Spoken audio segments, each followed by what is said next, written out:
ಆ ರಾತ್ರಿಯನ್ನು ಊಹಿಸಿ ಯಾವಾಗ ಹನುಮಂತನು ಇಡೀ ಪರ್ವತವನ್ನು ಎತ್ತಿ ತೆಗೆದನು. ರಾತ್ರಿ ಗಾಢವಾಗಿತ್ತು ಮತ್ತು ಯುದ್ಧಭೂಮಿಯಲ್ಲಿ ನಿಶ್ಶಬ್ದ ಆವರಿಸಿತ್ತು. ಲಕ್ಷ್ಮಣನು ಬಾಣದಿಂದ ಗಾಯಗೊಂಡು ನೆಲದ ಮೇಲೆ ಬಿದ್ದಿದ್ದನು. ರಾಮನ ಮುಖದಲ್ಲಿ ದುಃಖವಿತ್ತು ಮತ್ತು ಇಡೀ ವಾನರ ಸೇನೆ ಮೌನವಾಗಿ ನಿಂತಿತ್ತು. ಆಗ ವೈದ್ಯ ಋಷಿಯು ಲಕ್ಷ್ಮಣನನ್ನು ಉಳಿಸಬೇಕಾದರೆ ಹಿಮಾಲಯದಿಂದ ಸಂಜೀವಿನಿ ಮೂಲಿಕೆಯನ್ನು ತರಬೇಕು ಎಂದು ಹೇಳಿದರು.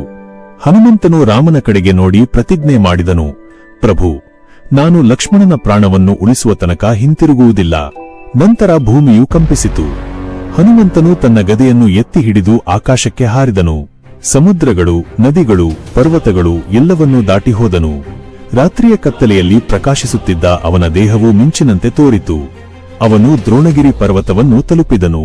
ಸುತ್ತಲೂ ಗಿಡಮೂಲಿಕೆಗಳ ದಿವ್ಯ ಹೊಳಪು ಇತ್ತು. ಆದರೆ ಸಂಜೀವಿನಿ ಯಾವುದು? ಒಂದು ಕ್ಷಣವೂ ವಿಳಂಬ ಮಾಡದೆ ಹನುಮಂತನು ಇಡೀ ಪರ್ವತದ ತುದಿಯನ್ನೇ ಕಿತ್ತು ಹಾಕಿದನು. ಚಂದ್ರನ ಬೆಳಕಿನಲ್ಲಿ ಹಾರುತ್ತಿದ್ದ ಹನುಮಂತ ಕೈಯಲ್ಲಿ ಪರ್ವತ. ಆಕಾಶದಲ್ಲಿ ಅವನ ವಿಶಾಲವಾದ ಆಕಾರವು ಭೂಮಿಯಿಂದ ಆಕಾಶದವರೆಗಿನ ಸೇತುವೆಯಂತೆ ಗೋಚರಿಸಿತು.